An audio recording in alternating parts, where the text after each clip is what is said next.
What's up, everybody? This is a new episode of Catfish on Ice. This is episode 140 with your host, Chad Minton, Rich Howe, and Kyle Perkins. What is up, guys? How you doing tonight? I was really enjoying the music of the new little intro. That was really cool. Yeah, I was jamming. I was too. I was Rich was trying to attempt to dance over there. No, you got to work on the moves a little bit. No dancing. Just I can bob my head. That's about it. Yeah, there you go.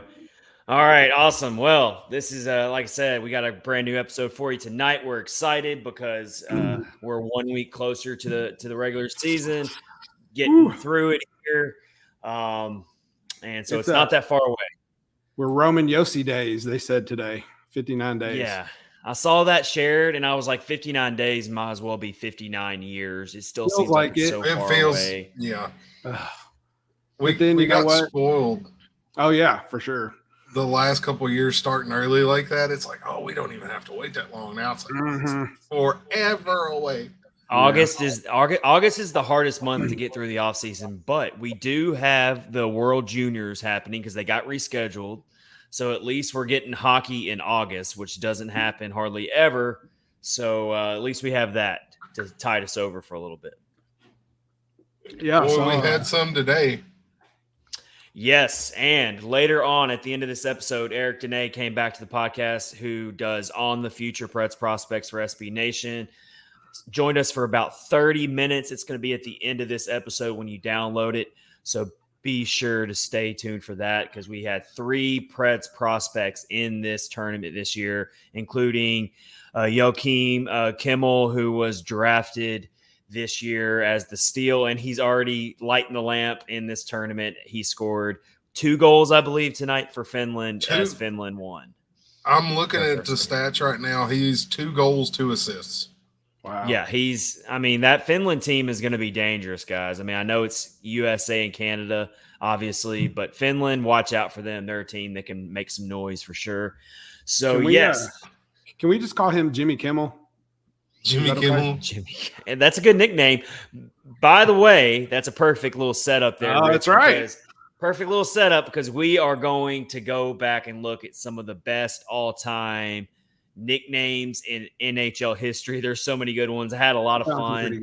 Yeah. I had a lot of fun. There's a lot of really good articles out there and ranking lists from a lot of the different websites looking back at, and some of these nicknames go back like almost a century. Like I found nicknames from like the 1920s. And some of these nicknames are hilarious and they're really good. So I wrote a bunch down. We're going to share them. Kyle and Rich, they're going to share theirs as well. Some good ones. Best NHL nicknames. All right. We're switching up how we're going to do our season preview this year. Instead of just doing a broad team look, we're going to literally preview each player on this team and what we're expecting for this upcoming season from that player, how they're going to impact the team, what kind of stats do they think that we're going to produce, all that good stuff. We're starting with the big guns tonight. We're starting with Roman Josi, UC Saros, and Philip Forsberg. We are going to preview their upcoming season, each of those 3 players. So that should be fun. We're gonna go from the captain all the way to Lucas Spiza. Yeah, we'll end the season. We'll end the season preview with Lucas Spiza. If this was a yearbook, Lucas Spiza would be voted most likely to appear on a milk carton. No, for sure. Well, Chad found a little mention of him. Yeah, in an article, and I was like, that is so random. Yeah, so I was reading up on those nicknames or whatever. Yeah, and they bring up Patrick Laine and Lucas Spiza in the same sentence. There's 2 things that. Or no, wait. No. That was a different article. I was reading an article that was talking about goals scored above expected. So like it was a good article explaining the mathematical models behind that. And they had a sentence in there saying that comparing Patrick Laine to Lucas Spiza, because Lucas Spiza obviously can't score goals and doesn't score goals. And I don't know what the comparison was. It was super random, but I found Lucas Spiza in a hockey article and I think it was instantly made me think of you, Rich. I think it was like Patrick Laine's goals expected is much higher than Lucas Spiza's or something like that. Which that's like true. The understatement of the century, but okay. 2 things that don't go together at all. So, yeah. All right, awesome. so yeah, we got to do that. We got to preview those three players. We got to talk about Yakov Trenin. That arbitration ruling finally comes down. It took an extra day to actually figure it out. I mean, that was just weird all in itself there. Just waiting for that. Never even heard of such a thing. So strange. The arbitrator literally asked for an extra day to come up with a ruling on a contract that just seemed pretty straightforward, if you ask me. But yeah, for sure. I don't know. I don't work behind closed doors. I don't understand all that stuff, but it makes was no definitely sense, weird. But whatever. But hey, he signed. He's good. He got a little bit of a pay raise, which he deserved. Could you imagine he's signed sitting in? You imagine sitting in that room and Nashville Predators front office is telling why they don't want to pay you a bunch of money, and you're like telling them why they need to pay you a bunch of money? Uncomfortable. Got to be uncomfortable. Probably was a little awkward for sure. Yeah, I'd say so. Yeah, we're going to get into that a little bit. We're going to get into that a little bit more later in this episode. And then also I want to throw out a little question here for the guys to answer. Who is the biggest threat to the Avalanche in the Central Division going into this season? Is it the Predators with all the improvements they've made? Is it still the St. Louis Blues? Is it the Dallas Stars? Is it the Minnesota Wild? We're going to open it up and talk about it. The team that is the biggest threat. You can't say no one is. We got to bring up one team that's got a puncher's chance to maybe hang with Colorado in the Central Chicago Division. Blackhawks. Okay, we're gonna save that for a little bit later, but that better not be your answer. That better not be your answer, Rich. All right, let's get into it. Episode 140, Catfish on Ice, presented by DraftKings. Promo code THPN for exclusive offers this month of August. And we are part of the Hockey Podcast Network. Thanks for watching on YouTube right now. Subscribe to our channel while you're watching, please. And follow us on Twitter at Catfish Ice if you're watching on Twitter right now. All right, let's start it off tonight with our season preview. And let's start it off with the captain, Roman Josi, who had one of the most historical seasons for a defenseman ever. And so, obviously, how in the hell is he going to follow that up this season, guys? That's going to be a very tall order, that's for sure. You look at the amount of points he had. I was so hoping he was going to hit 100. And I think if he would have got to 100, it would have just been – this is amazing. I mean, he was talked about so much. They were mentioning his name in the same sentence with the great Bobby Orr. Just awesome to hear him get that recognition, because we all know that, on the media side, the Predators don't get much national attention. And when they do, it's a really good thing to hear. So, yeah. What are you expecting from him, Kyle, this year? Do you think he can replicate that, or do you think he's probably going to take a little bit of a step back? Well, it's easy to say that he can't do it. It was such a good year that there's no way he could repeat that. But he's Roman Josi, and it's not like he's elderly by NHL standards. I mean, he could have a similar year to last year and it not be all that abnormal. Is what I would think. Even if he doesn't have a near record-breaking season, he's still going to be a top 5 defenseman in the league. For sure. Honestly, at this point, I think that's kind of the next 3-4 years at least. Roman Josi is going to be in that top 5 conversation every year. Should be. Here's another thing about Roman Josi going into next season. As much praise as he got for all of his point scoring, he did not get a lot of love from some of the analytics people. And, I mean, they really were a little bit critical of his defensive game, and that probably hurt him in the Norris Trophy voting. And so he's still probably got something to prove here. He's got to show that he can be a good, great all-around defenseman and not just a pure offensive defenseman. So I'm really hoping – it's hard for a player that's reached this point in his career to get even better. He's probably peaked. But at the same time, I would love to see him improve in his defensive game a little bit more. I know that's a lot to ask for a player as great as Roman Josi. Like, how can you expect him to be any better? But there is room for improvement, and we kind of found that out. I mean, when you really look into some of these analytics, he's not always the best defensively as you would like him to be. And that's hard because at the same time, you see everything he does for this team offensively. You take Roman Josi off this team, we've said it so many times, the Preds would suddenly be a last place team or close to it. But there's always room for improvement. I know Roman Josi's probably working tirelessly this offseason to get even better because that's the type of leader and professional he is. And so I'm excited to see if he can actually improve his game. I know that's crazy to think about, but can he, defensively speaking? Well, one of the big knocks they had on him was he didn't play as much power play time as Cale Makar did. Not power play, I'm sorry, penalty kill time as Makar did. And Josi carried so much of the offense for Nashville. You didn't really want to put him out there to tire him out, right? By playing on the PK, especially when there are better options for penalty killing defensemen. Not saying anything negative about Josi's defensive capabilities, but if you've got a shutdown defender, I mean, I know everybody has their criticisms of Mattias Ekholm, but Mattias is a good penalty killer. He's that big body that can get in front of a net. Boro, guys like that, they take up a lot of room, whereas Josi is more of your finesse player. Excellent defenseman, plays great defense. But on a penalty kill, you're down a man. If you've got a guy that takes up another couple of feet, it's math.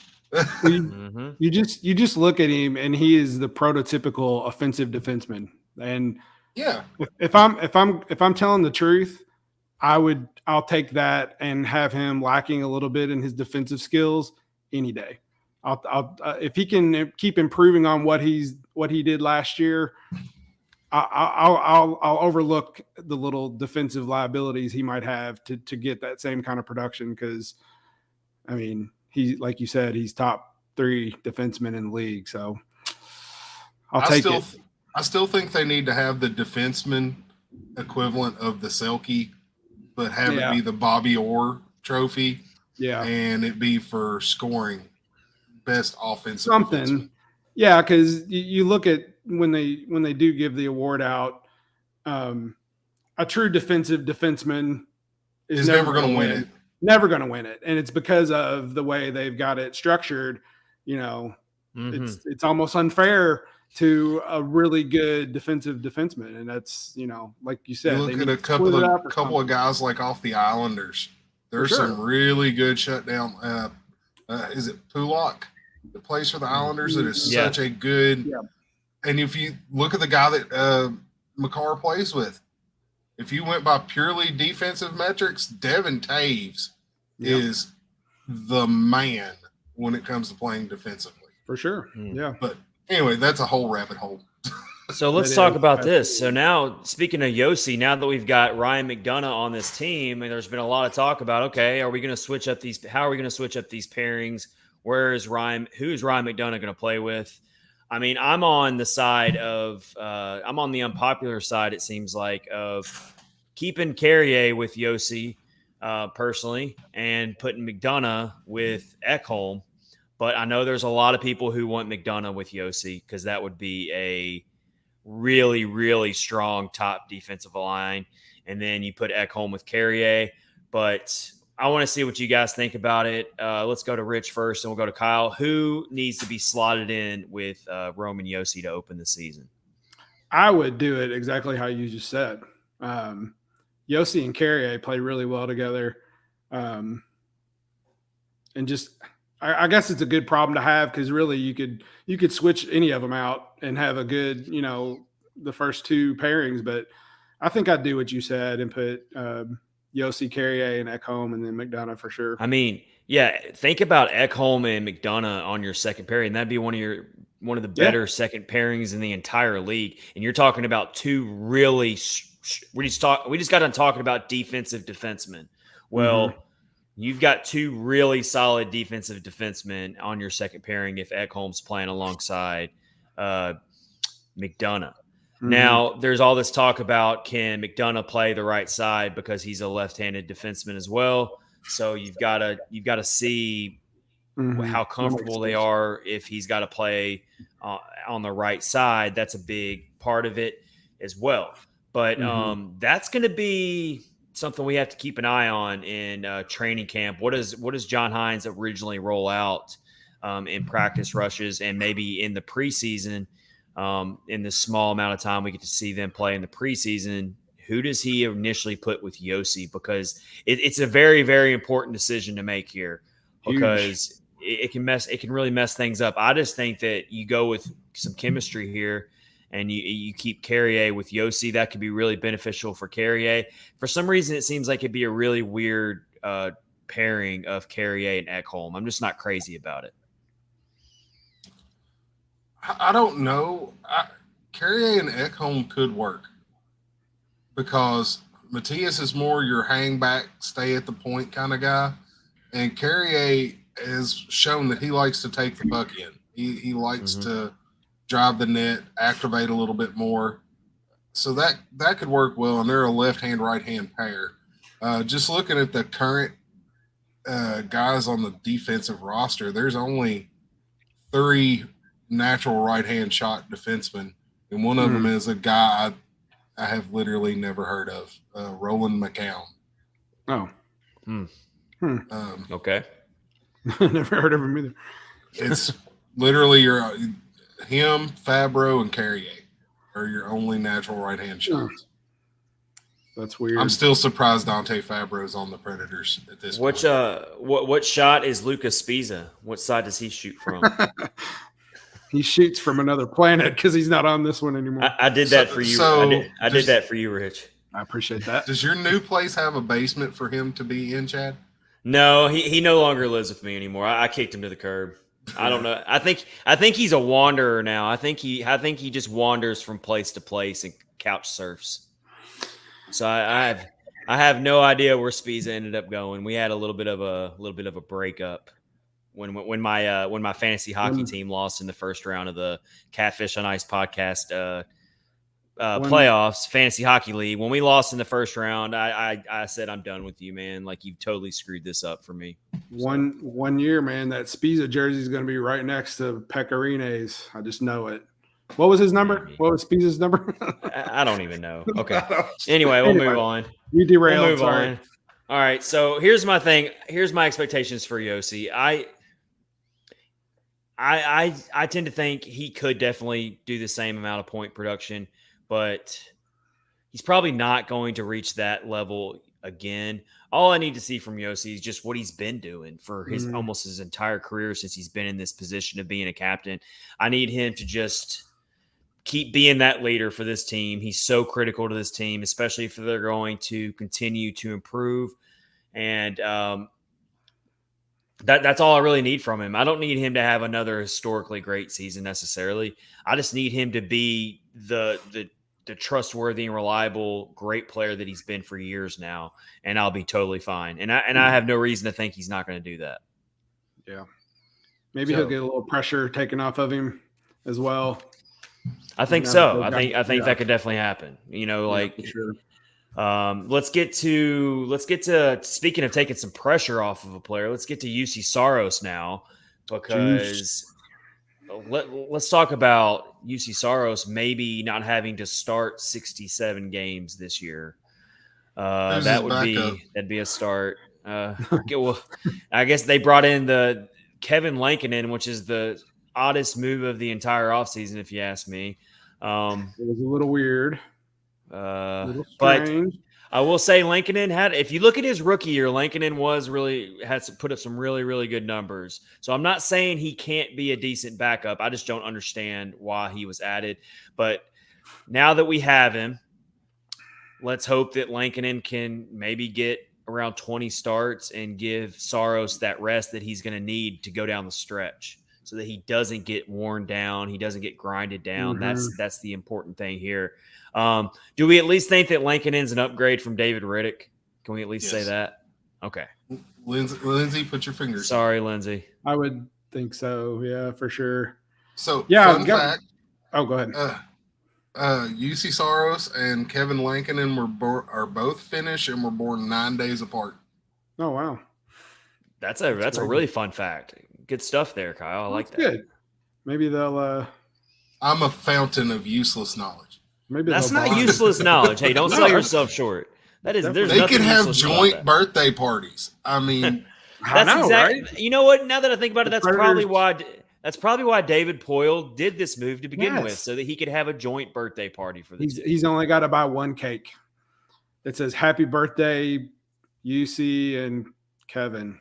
So just and another Finn, Tolvanen, is in the same week. So wow, you can knock out all 3 birthdays in one party. David Poyle rolls up to Kroger and is like, "I need you to make a cake with 3 names on it." Yeah. Anyway, I mean, David Poyle's genius this offseason just continues to amaze me. Knows no bounds, right? That was why he got Lankinen. I was thinking about, as we all remember last season, how we complained a lot when Hines just kept rolling. Us complaining? Wait. Us complaining? Right? We don't ever complain. We don't complain. We were like, just couldn't even believe some of the times when he would start Saros, and like, hopefully Lankinen can definitely take some of that pressure off so that he doesn't have to just ride him like he did, because it was just there was times when we were just like, I can't believe we're even starting him. He's got to just looking, and he definitely looked worn down. I'm not saying that's why the injury occurred. Definitely not saying that. That was, they went back and looked at the injury. That had nothing to do with him being so grinded down. But at the same time, I do think Saros, he slipped a little bit there down the stretch. He wasn't solid as he was throughout the early part of the season, and you can't tell me that at least didn't have something to do with him being mentally drained a little bit, and maybe even physically drained a little bit. But at the same time, he's also a really young goaltender still. So can he handle that many starts? Yeah, he probably can. But you don't want to make it a habit every year of that happening. So that's why you bring in Lankinen, I suppose. But just looking at some of Saros' numbers last year in his NHL ranks, as I said, 67 starts, which led the NHL. 38 wins, which was second in the NHL, second in the league in saves. Here's one you don't like to see, though. He had the 4th most goals against on the year as well. Yeah. But that team was so freaking bad. It didn't help when they were going to the penalty box constantly. I wish I would have looked up, if I could have found it, I wish I would have looked up how many of his percentage of his goals he gave up were on against the power play, the other team's power play. I'm sure he led the league in that regard as well. That stretch, man, at the end, they were so horrible. And that's, you can't, I mean, I know it goes on his stat sheet, but you just can't lay that all on him. But his save percentage dipped down a little bit to .918, which was still 8th amongst goalies with a minimum of 30 starts. So, I mean, he was still a top 10 goaltender in save percentage, despite all of the workload he was up against. So I think also the addition of Ryan McDonough, let's go back to McDonough again, is going to be hugely beneficial to UC Saros, because you've got a defenseman who can be great for his goaltender in McDonough. McDonough is going to make the right decisions defensively and be that leader on the ice for his unit. So that can end up being hugely beneficial to Saros, as he can hopefully get better play in front of him. For sure. Especially down the stretch. I think the McDonough trade is going to end up being bigger than everybody seems to think it is. I think he brings a whole lot more than on ice. The man was a captain for a long time. That he's going to be an instant leader in that locker room. He's going to be a been there, done that guy that is still, we've had those kind of guys on the team before, but they were well past their prime. He's still a good player. Yeah. So that's everyone was kind of focused on the age factor and how he's maybe a little past his prime and all that stuff, but he's still got a couple really strong years of hockey left in him. Yep. And that's really what you're looking for right now. If you're the Predators, is I need instant upgrades. That's what David Poyle did this offseason. So we'll worry about year 3 and year 4 of that contract when it gets here. Let's not worry about something that's 2 years away. Let's worry about what's happening this season. And this season, McDonough, in many ways, is going to make this team better. One being UC Saros. I think he's going to make life a little easier for UC Saros, to where Saros doesn't have to bail out the team with 40 to 45 saves and kill off all these penalties by making these crazy saves. Hopefully, McDonough will help with that. He should, at least. Saros had a good first year being starter. I thought he did really well. There were some we kind of questioned, at times we've talked about, can Saros handle the pressure and can he do this and that? But I think he did really, really well. He did very well for his first year as starter. So he never looked shook the whole year. Even when it was getting bad there toward the end of the season, he never looked. His emotions were in control the whole time, at least outwardly on the ice. He looked poised and ready to go. Mm-hmm. I still think Saros can be a Vezina finalist again this year for sure. Absolutely. That's a very fair expectation for Saros. We know that he's one of the most talented goaltenders in the league, and that eventually his time's going to come to win a Vezina trophy. And it could easily be this year, and it wouldn't shock me all that much at all. So for sure. Good stuff there. Let's see what happens. And let's go to our next player here to round out our first round of player previews for 2022-23, and that is Filip Forsberg, who's had himself a heck of an offseason. And, he got his contract, his long-term contract. He got married. He's coming off a career best year. And so now, obviously, he's got some pressure on him too, because he's instantly going to be under the microscope, not just around Nashville, but league-wide, he is going to be under a microscope. And as soon as if he opens the season with like a little bit of a rough stretch, like a rough 10-game stretch where maybe he's not scoring goals like he was last year, maybe he's a little invisible on the ice, maybe the Preds are struggling to score, he's fair or not, he's going to instantly be criticized. So just looking at some of his numbers, I really dove into some of his analytical numbers on a money puck. And I was really, really surprised to see that Forsberg was third in the league in goals above expected. So he was fifth in goals above expected. He was third in goals per 60 minutes. That was the one. Third in goals per 60 minutes. So he was one of the most efficient goal scorers in the league per 60 minutes. I knew he was up there. I didn't realize he was third in the league. And that we're talking about some exclusive players that were on that list with Forsberg. So, did he finally figure out a way to make it all click last year for him? And is this really a sign of things to come for Forsberg when it comes to scoring on that elite level? It feels like it. That's for sure. We've said it for years since we've been doing the podcast. He just needed to take that one little step. He was one step off from being an elite forward. And I think he definitely took that step last season. And if he can just build on that and not get in I got a big fat contract slump. It's exciting. So exciting. It was so awesome to watch him last season, even when he had his little stretch where he wasn't doing as well. But it was just awesome to watch him click and just get everything going. Yeah, and everyone thinks about contract year. Oh, well, it was a contract year, and I'm not worried about Forsberg taking his foot off the gas at all. He's just not that type of player. This guy wants to win a Stanley Cup really bad, and he wants to bring it to Nashville. So I'm in no way worried about him taking his foot off the gas or having a down year because maybe he's just not focused as much as he was last year, because last year he knew it was a contract. He's a team first guy. He's not a me first type of player at all. So I'm not worried about that aspect of it at all. Yeah. Kyle, what were you thinking there about his upcoming season? I think he really needs to start off on a good one.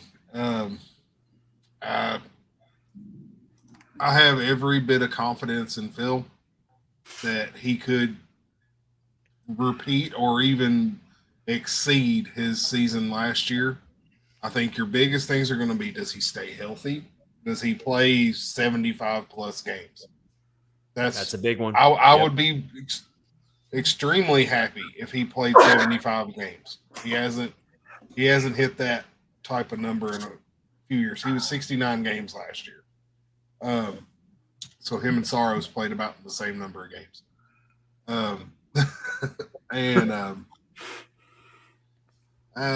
It's just, I think he's got it in him to do it. It's just, does he stay healthy, and do they keep the lines, the chemistry up that they had last year? That the Granlund, Duchesne, and Forsberg line, if they pick right up where they left off, they're one of the best lines in the entire league.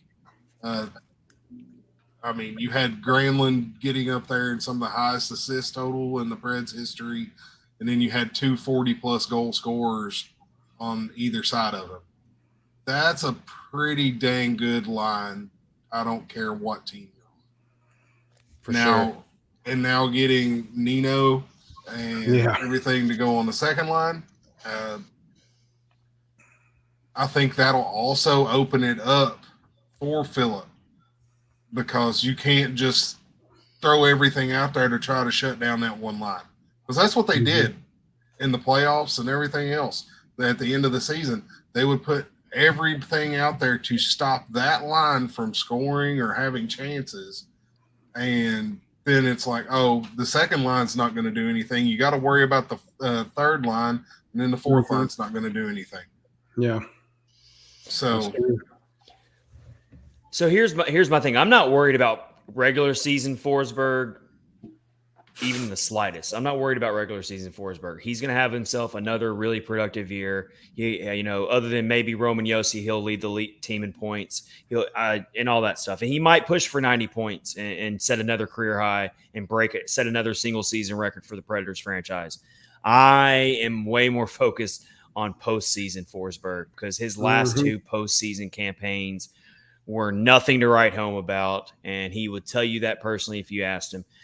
He's just, maybe not to no fault of his own. The whole team stank this past postseason, except for maybe Yakov Trenin and Connor Ingram. But I mean, let's look at Forsberg's last 2 playoff appearances. Last year's playoffs, he only had 1 goal in 4 games. The playoffs before that, 3 points in 6 games. So he's only got 4 points in his last 10 playoff games. Let's see. 2018-19, he put up only 2 points in 6 playoff games. One of his first playoff appearances at age 21, he only had 4 points in 14 playoff games. So he's had like 4 or 5 playoff appearances where he just wasn't the same player he was in the regular season. So players who get contracts like what he just got have to show up in the postseason. Absolutely. Has to. I will take decreased production from him in the regular season if he shows up in the postseason. I'll make that trade-off. Preds got to have him. Preds have to have him show up in a big way in the postseason. That's why you give him that contract. Yeah, for sure. I would make that trade as well. A little less production during the year and then just turn it on in the playoffs. Yeah, for sure. Take that any day.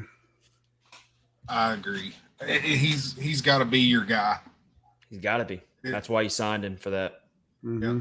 At this point, it's either you've got 2 choices of who's going to be your guy. It's him or Matt Duchesne. They need to be the man, but the other guy has to be right behind them. Yeah, they had to be the guys. So, and that list I just shared, where Forsberg was 3rd in the league in goals per 60 minutes. Listen to this list, guys. So Austin Matthews was number 1, Chris Kreider number 2, Forsberg number 3, Ovechkin 4, Draisaitl 5, Jason Robertson 6, Kaprizov 7, Pasternak 8, Matt Duchesne came in at number 9. There you go.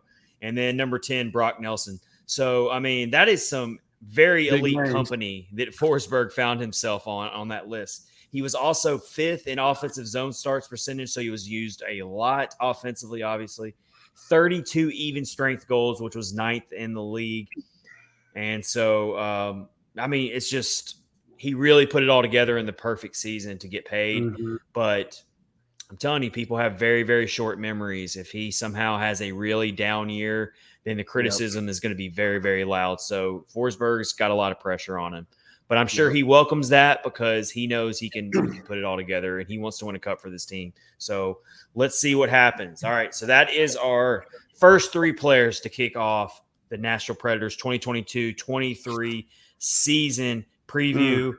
We will do 3 more players in next week's episode. We are going to get through the entire roster before the season opens. So stay tuned for that. It's going to be a lot of fun.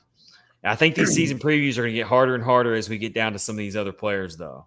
We kind of started off with the easy ones. Yeah, they are pretty easy. Yeah, just do what you did last year. Yeah, right. Year, but just a little bit better, you'll be fine. Right. All right, episode 140. This is Catfish on Ice, presented by DraftKings.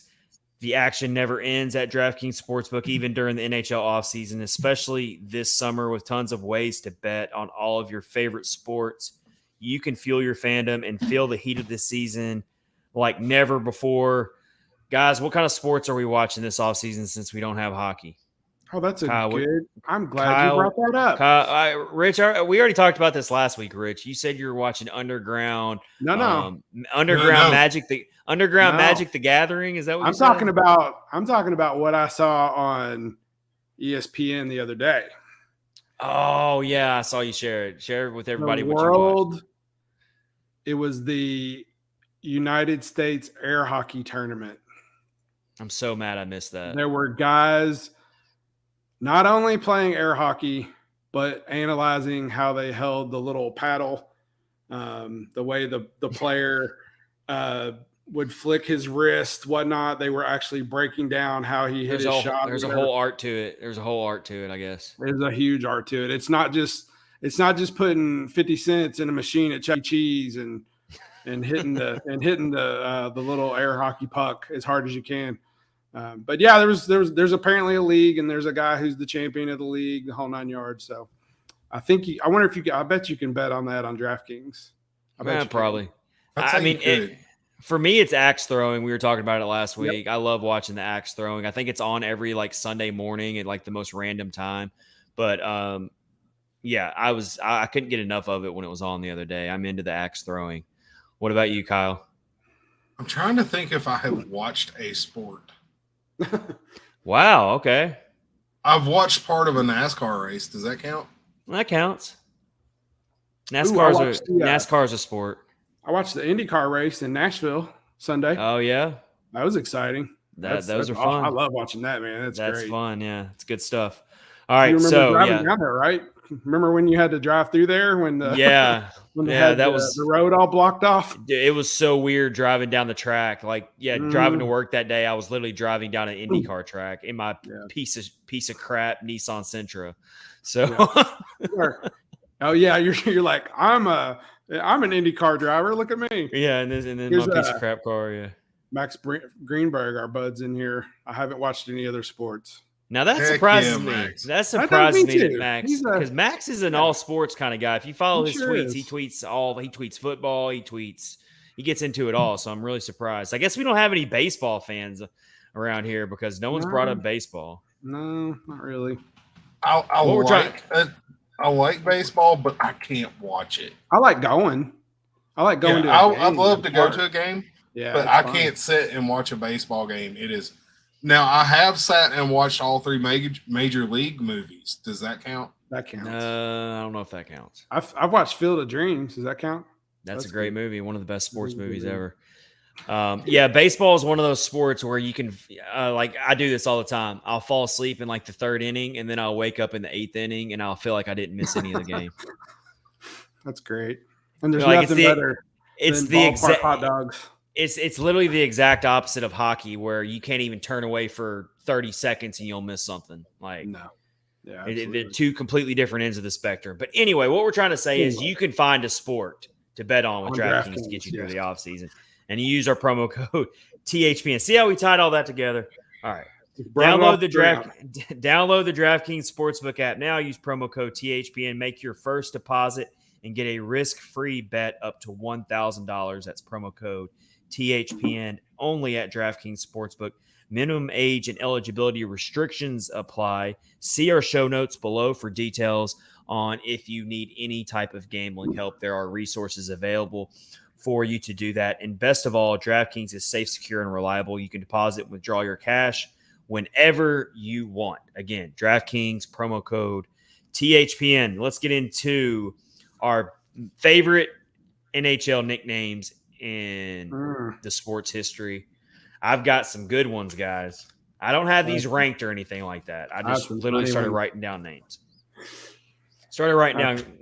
Let's start with the obvious one first, because it's so synonymous. Even if you're not a hockey fan, you know this nickname. The great one, Wayne Gretzky. Yeah. I mean, everybody knows who he is for sure. It's a great nickname when people who don't even watch hockey know what the great one is. That means it was a pretty good nickname. Yeah. He was the best there ever was. One of the craziest sports stats of all time is if you took away all of Wayne Gretzky's goals, he would still be the all-time leading point scorer in NHL history, just based off all of his assists.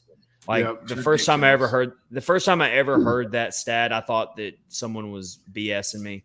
And then I ended up looking it up, and I'm like, oh my God, that's actually legit. Blows your mind. It is. It's insane. And cool. Rich, give us one that you came across.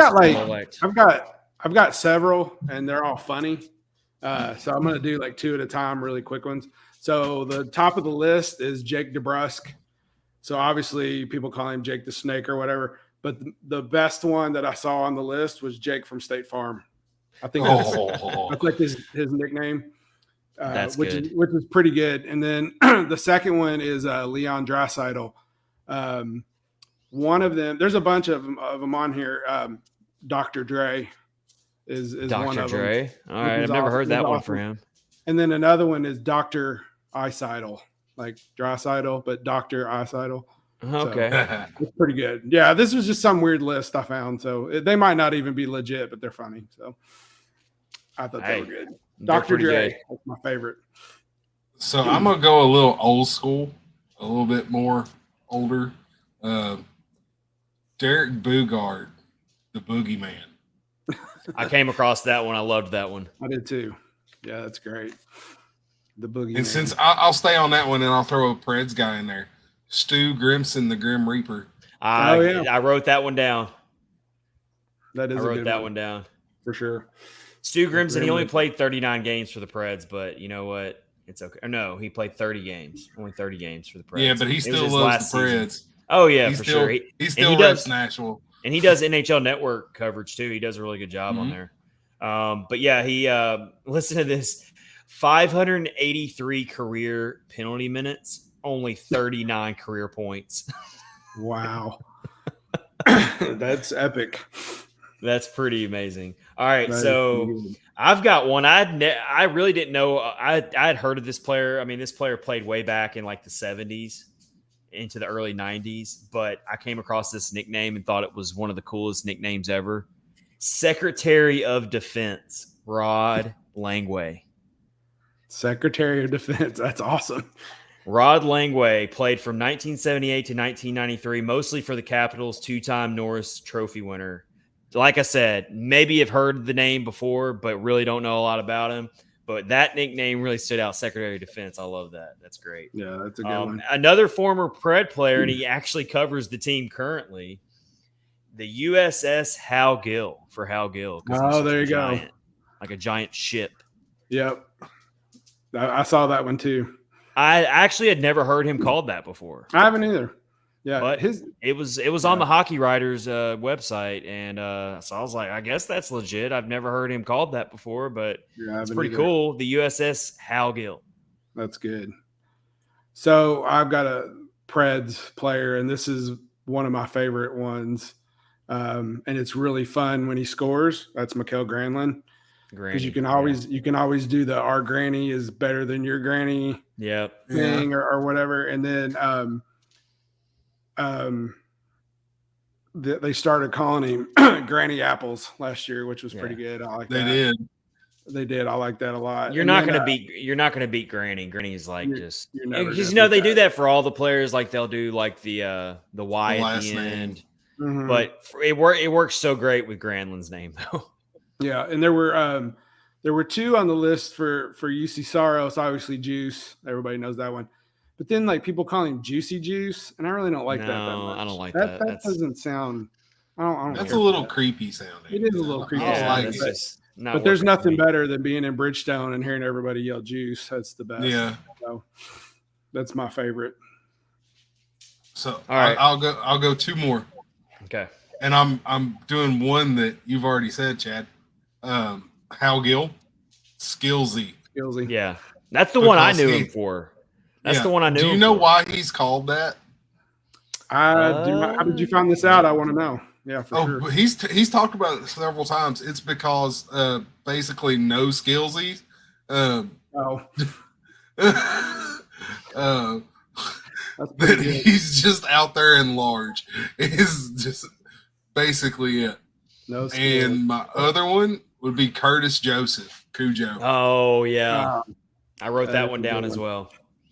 Yes, and his goalie mask was so cool too because it actually had like the ferocious dog on his goalie helmet. That's awesome. I came across that one. That one was cool. Another goaltender and probably one of the definitely top 5 best goaltender all time. Dominique Hasek was called the Dominator. Oh, that's good. Yeah.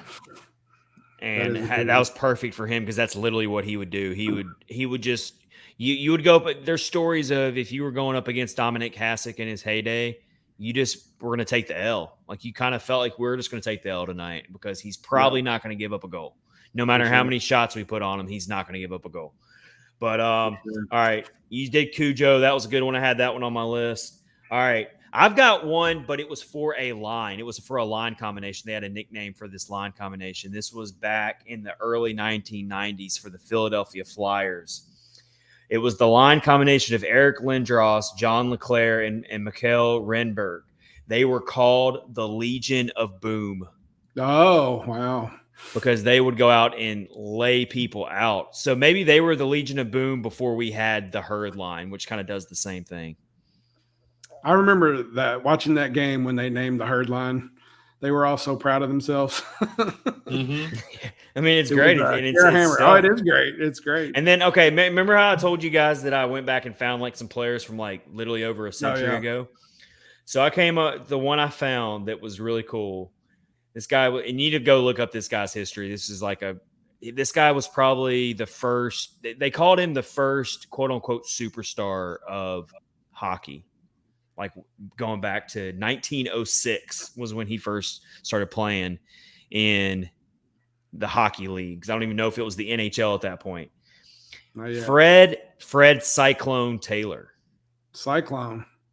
It's called the Cyclone. That's pretty surprising to think of a nickname all the way back in the early 1900s, and you were called Cyclone. Yeah, like that's a cool nickname. That's a cool nickname today, and you were called that back in 1906. I mean, he probably had a mustache like Philip Forsberg's, and said things like "You'll never take me alive, Copper," things like that.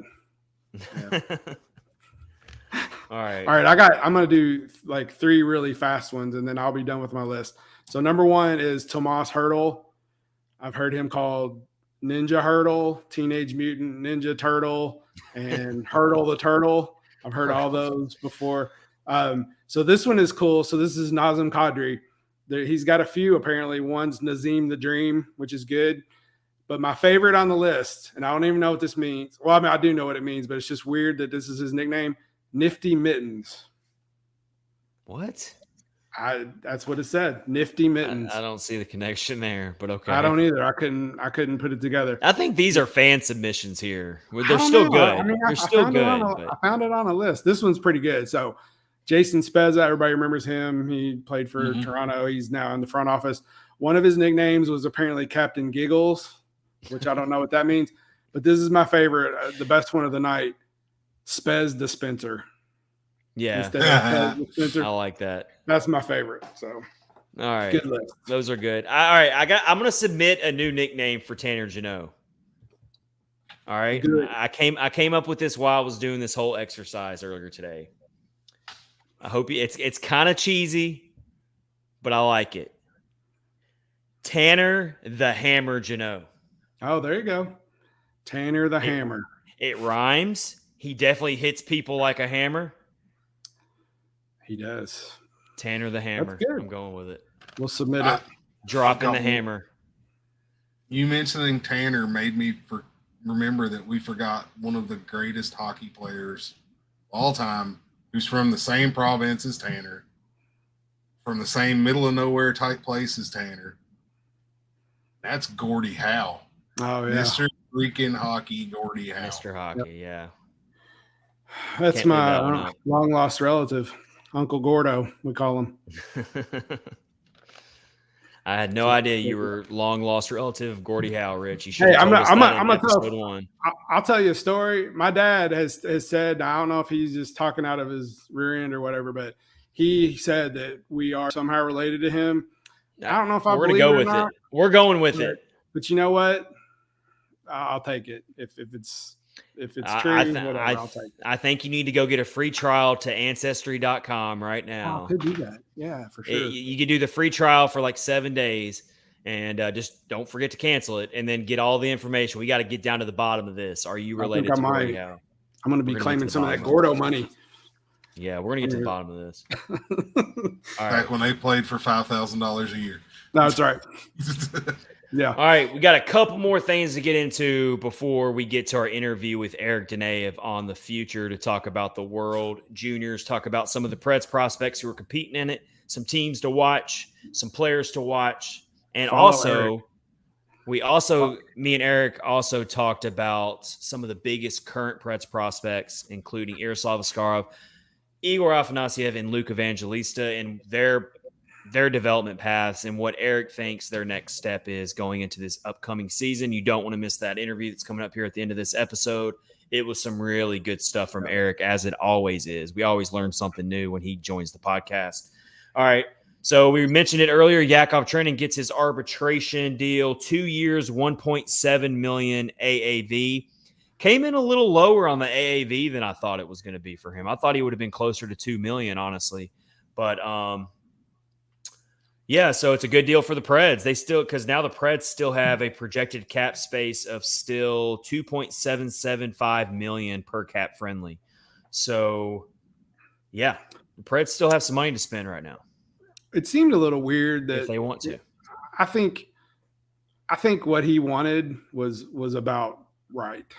I know the Preds obviously want to save as much as they can, but like we talked about it maybe last week, I don't remember, but like he was the only spark on that team when they were in a slump last season. Like I think he well deserves. He actually deserves more than he got through arbitration. Personally, I think there were several occasions last season where the Preds were sleepwalking through the game, and Yakov Trenin would bulldog his way down the ice for a goal.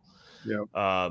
And that's the kind of stuff that if he continues to play in that way, he continues to just get better and better, then he can easily be a 20-plus goal scorer in this league as a bottom six player, which is, I mean, if you can get a 20-plus goal production from a bottom six player, that's what allows you to compete with some of the best teams in the league, is when you start getting that depth scoring from players like Yakov Trenin.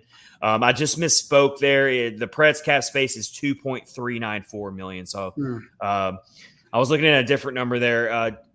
Yakov Trenin's total career earnings before this new contract was $2.775 million. So now he's going to make $3.4 million in the next 2 years. So he's definitely getting a pay raise. But that's definitely not going to be his big NHL contract if he ends up getting one. That will come at the end of these 2 years. Mm-hmm. This is kind of like his 2-year tryout to get the really big NHL contract that he hopes to get. So you got to expect Yakov Trenin to put in all the hard work to get that next big contract in 2 years, because he will be a UFA at the end of these 2 years. So, yeah. He's a awesome player, man. I love watching him play. He's one of my favorite guys to watch play, for sure. Yeah, and I've thrown this question out there. Are we for sure going to keep the herd line together? I think you have to, at least to open the season. Just go the safe route. You know what you got with them. I just think that it would be too risky to break that group up. You'd be kind of messing with the chemistry when you don't have to. At least to open the season. Yep. You can always tinker with it. You can always, if something's not going right, and maybe, we got to, because we're really wondering who's going to be on the other wing with Niederreiter and Johansson. That's kind of the question we're all trying to figure out there. And if for some reason they struggle to figure that out, then they might have to break up the herd line. But let's hope that isn't required. Let's hope that everything kind of falls into the place right when the season starts. But good stuff there, because that was one of the last major offseason things on the to-do list was getting Yakov Trenin officially signed with his new contract. And so that can be crossed off now. And Preds have a little bit of cap space left. The only player I see out there it's a free agent anyway, is Phil Kessel still hanging around out there. And the projected cap space that the Preds have, they could actually sign Phil Kessel if they wanted to. They have enough cap space to do that. I'm not saying they should do it. I'm not saying they should do it. I'm just saying that they do have the cap space. Why not? Make it happen. Just go full yee at it. Just do it. That's right. Just go That'll get the fans talking, that's for sure. Oh, yeah. Heck yeah, it will. And they're going to have to up their hot dog sales, their hot dog ordering, if they're going to do that. However many hot dogs they order every year for Bridgestone Arena, they're going to have to times that by 10 if they bring Phil Kessel in. At least. He likes his hot dogs, apparently. I just want him for the memes. Just give me this. Gosh. Oh my gosh! So I can make the memes about it. Kyle, I will never ask for anything again. Kyle, you'll have so much firepower in your arsenal for memes if they bring on Phil Kessel. I'm going to tell you, man. By the way, I miss your memes. I miss your memes. Yeah, that's what I was getting ready to say. I need them back in my life. There is nothing better than a surprise meme from you on a game night. That's just hilarious. We're going to get them. I know we're going to get them. I can't wait. That's one thing I do miss. I have to dust them off. I haven't made any in a while. That's all right. There's nothing to meme about right now. That's true. You're saving it all up. You got to save that creative energy. There's nothing to meme about. Oh, there's plenty of stuff. It's just not stuff. Yeah. Let's not dive into that. Yeah. All right. Let's close it out with this question before we get to on the future. Who is the biggest threat to the Colorado Avalanche in the Central Division? Of course, we all expect them to win the division again and maybe even repeat as Stanley Cup champions. But is there who is the biggest threat if we're going to name one? Is it the Predators, or I still think it's the St. Louis Blues personally, but the Preds, I'm telling you, they got a puncher's chance to battle for second place in the division this year. I truly feel that way. What do you guys think, Rich? I would say, you never want to count the Blues out. They're scrappy, that's for sure. But the Predators, I think if everything clicks like it did last year and with the additions that they made, I think they have a really good shot. If everything can just go their way and not have any bad luck. I don't think the Predators, if they play well, they won't fall out of the top three, I don't think. The only reason I have the Blues slightly ahead of the Predators is just because the Blues are deeper. They're still deeper even after this offseason. They do have more scoring. They do have more proven veterans. Here's where I make the equalizer a little bit closer to the Preds. The Blues, I'm sorry, but their goaltending situation I don't trust Jordan Bennington at all. And then they just lost Husso. They lost Husso this offseason. Yep. So you mean to tell me that Jordan Bennington is going to be a Stanley Cup caliber type of goaltender that can carry the Blues to the promised land? I just don't see it. I know he's done it before, but once. And it was great for him, but I don't know, man. I just don't trust Jordan Bennington as their goaltender. So that's why I feel like the Preds are right there behind the Blues. They're ever so close. No disrespect to the Minnesota Wild. They're obviously going to be in the mix as well, but the Preds had great success against the Minnesota Wild last season. So they don't scare me head to head. And the Preds got even better. And if anything, the Blues got worse this offseason. So yeah, that's what I was going to say about the Blues. Like, I knew about Husso, and then they lost like David Perron. Like, he was a really good player for them, and they don't have him. And I haven't kept up with who else they've gotten or lost or whatever, but you just never can count them out. But I think the Predators are sitting pretty good this year, so coming up. So I think, honestly, the only threat to the Avalanche is giant meteor.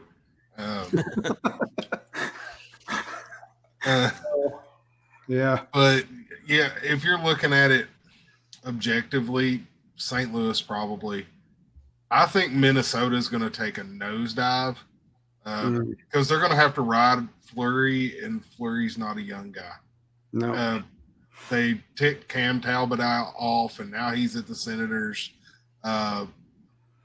You've got all this dead cap on the Suter and oh yeah, who's the other guy? Suter and Parise. Yeah. You've got all this dead cap from them. They can't make any moves. They're kind of dead in the water. They can't make any trades or anything. Mm-hmm.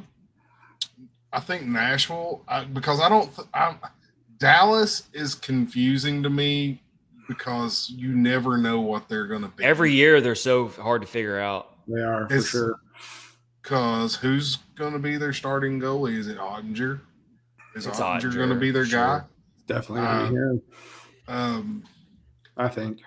I mean, he's a dang good goalie. The interesting thing about Ottinger is he is night and day different from playoffs to regular season. It's like he takes off in the playoffs and plays like he's an elite goaltender, but in the regular season he's very ordinary.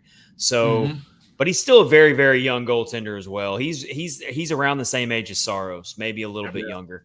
So, I mean, the Stars are going to be another one of those teams that'll battle for the wild card bubble, but I'm not going to put them ahead of the Predators. Yeah, as far as the threat to the Avalanche. Max Greenberg, of all the teams in the Central who made the playoffs, we're the only one who got better. I agree with that.